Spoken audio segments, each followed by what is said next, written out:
RTC bus driver మీద దాడి చేసిన వ్యక్తిని వెంటనే అరెస్ట్ చేయాలని డిమాండ్ చేస్తూ పశ్చిమ గోదావరి జిల్లా తాడేపల్లిగూడెం బస్టాండ్లో డ్రైవర్లు నిరసన చేపట్టారు. ఆర్టీసీ పోలీస్ అధికారులు వెంటనే స్పందించాలని, డ్రైవర్లకు రక్షణ కల్పించాలని నినాదాలు చేశారు. దాడికి పాల్పడిన వ్యక్తి మీద వెంటనే చర్యలు తీసుకోవాలని వారు డిమాండ్ చేశారు. రాజమండ్రి వెళ్తుంటే డీముప్పారు అన్న ప్యాసింజర్ ఆపారు. ప్యాసింజర్ని ఎక్కించుకుని బయలుదేరుతుండగా వెనకాల ఒక ప్యాసింజర్ పరిగెత్తిపోతున్నాడు. ఈ లోపల వేరే వ్యక్తి డోర్ డబ్బా బాధేస్తున్నాడు. ఏమైనా డోర్ ఎందుకు బాధేస్తున్నావు, నాకు కనబడ్డాడు కదా నేను ఆపాను అని అంటే అతను అని వినిపించుకుని కూడా అతను వెళ్ళిపోయాడు. ఈ వేరే వ్యక్తి మాజీ సర్పంచ్ అంటండి, అతని పేరు మద్దాల ఏసు అంటండి.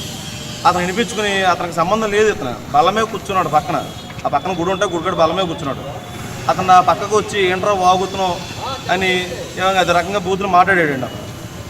బూతులు మాట్లాడుతూ నువ్వెందుకే మాట్లాడుతూ నీకు సంబంధం ఏంటని అడిగింది. ఏంట్రా ఎక్కువ వాగుతున్నావు అని చెప్పి నా చెయ్యి లాగి మినిమం ఒక 10 నిమిషాలు చెయ్యి తిప్పాడండి. ఏమన్నా ఇరిగిపోతుంది వదల్లా.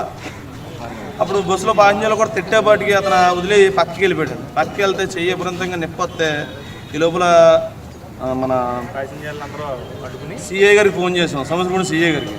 ఆయన వచ్చి రాగానే సీట్లో దిగలేదని, ఆయన వచ్చాకే దిగా. ఆయన అర్జెంట్గా హాస్పిటల్లో పంపించారు. ఏమైందో చూపించమని. హాస్పిటల్కి వెళ్ళి ఎక్స్రే చేస్తే చెయ్యి ప్యాచర్ అయ్యిందండి, బోన్ ప్యాచర్ అయ్యింది.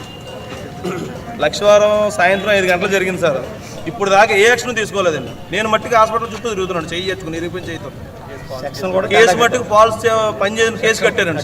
సెక్షన్ తేడా కట్టారు. ఆ సెక్షన్ అయితే తేడా సెక్షన్, బోన్ ప్యాచర్ కేసు కట్టాలో ఆ కేసు అయితే కట్టలేదండి. ఆ సెక్షన్లో అయితే మాకు తెలియదు కదండి. సెక్షన్ చదువుకుంటే ఈ డ్రైవర్ ఉద్యోగం చేసుకున్నాం, ఏదో సెక్షన్ కట్టి వదిలేశారు మమ్మల్ని. అయితే ఆ సెక్షన్ కట్టమని ఒక కానిస్టేబుల్ కూడా ఇచ్చి రాజమండ్రి హాస్పిటల్ కూడా వెళ్ళి కట్టించుకురా. మళ్ళీ అది అక్కడికి వెళ్ళి వచ్చినా అది పనిచేయదు అని మళ్ళీ నిడదోలు డాక్టర్ గారు చెప్పారు. అది మళ్ళీ రేపొద్దున రాజమండ్రి వెళ్ళండి, ఇవాళ శనివారం నాడు. ఆ బాధ కలిగి మా డ్రైవర్లందరికీ చెప్పుకున్నాను.